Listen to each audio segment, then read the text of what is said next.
Как хорошо то, что мы выбрались подальше от всей этой цивилизации и забрались аж в Бурзянский район.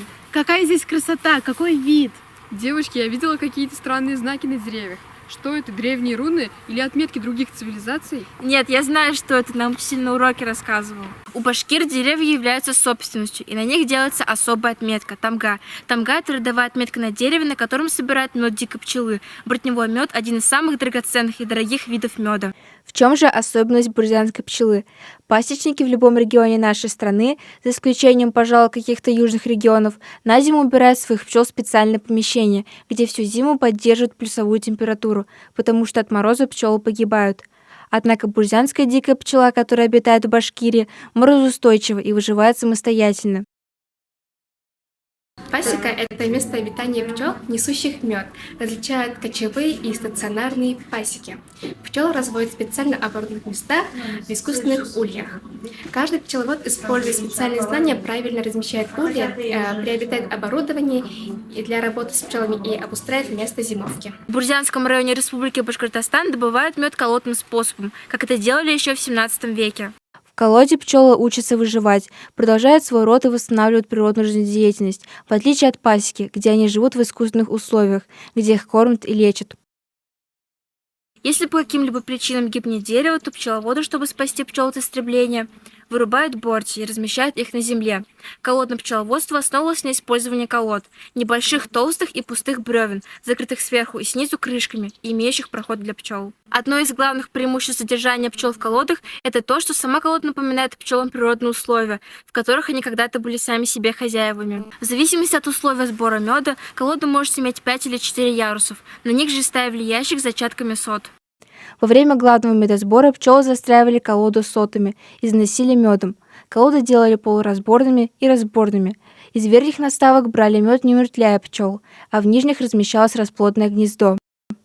При обильном медосборе колоду увеличивали дополнительными наставками. Это позволяло получать больше меда. Позже в улье отпилили головную часть, при этом появилась возможность брать мед сверху. Колодные пасеки существовали в Башкортостане вплоть до 60-х годов XX века. Нам известно, что различают колодно-бортевое и пасечное пчеловодство. А сейчас давайте узнаем, в чем их отличие. Пасека – это специальное место, где живут медоносные пчелы. Отличается ли мед, собранный колодным способом, от меда, собранного с пасеки? Да, он отличается, и он отличается вкусом и цветом. Бортевой мед невозможно пропустить через медогонку, и поэтому в нем сохраняются перга и прополис. Также в бортевом меде больше фруктозы и глюкозы, чем в меде, собранной с пасеки. Переворот в пчеловодстве случился, когда появились разборные рамочные ульи. Их изобрел Петр Иванович Прокопович, выдающийся пчеловод Российской империи. Это было в 1814 году. Свои варианты рамочных ульев создали также польский пчеловод Ян Зерджон и немецкий пчеловод Август фон Берлепш. Образец современной конструкции рамочного улья был изобретен основателем американского пчеловодства Лоренс Лангстротом. В его улье рамки можно было извлекать сверху. В настоящее время в пчеловодстве используются рамочные ульи двух видов – вертикальные и горизонтальные. Сегодня мы находимся в медовом доме 12 ульев, где представлены аналоги колодной и обычной пасеки, а также более 250 видов медовой продукции. А сейчас давайте узнаем об этом поподробнее. Здравствуйте, расскажите, пожалуйста, какие продукты на сегодняшний день изготавливаются из меда и какие из них есть у вас в ассортименте? В нашем магазине представлен 3 вида меда. Это гречишный, липовый и цветочный. Также есть продукты пчеловодства. Это восковая моль, трутневое молочко, маточное молочко, прополис, сотовый мед. А также у нас есть натуральная косметика на основе меда, пчелиного воска и прополиса.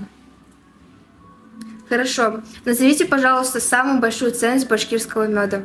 Вообще, башкирский мед, он сам по себе очень уникальный. В нем очень много полезных витаминов, ферментов, микро- и макроэлементов.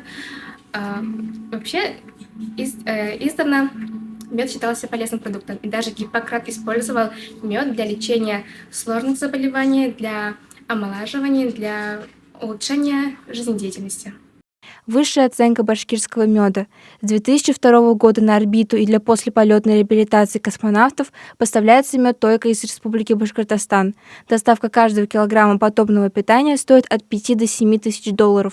Для космонавтов отправляется хороший лесной мед с самых надежных башкирских пасек.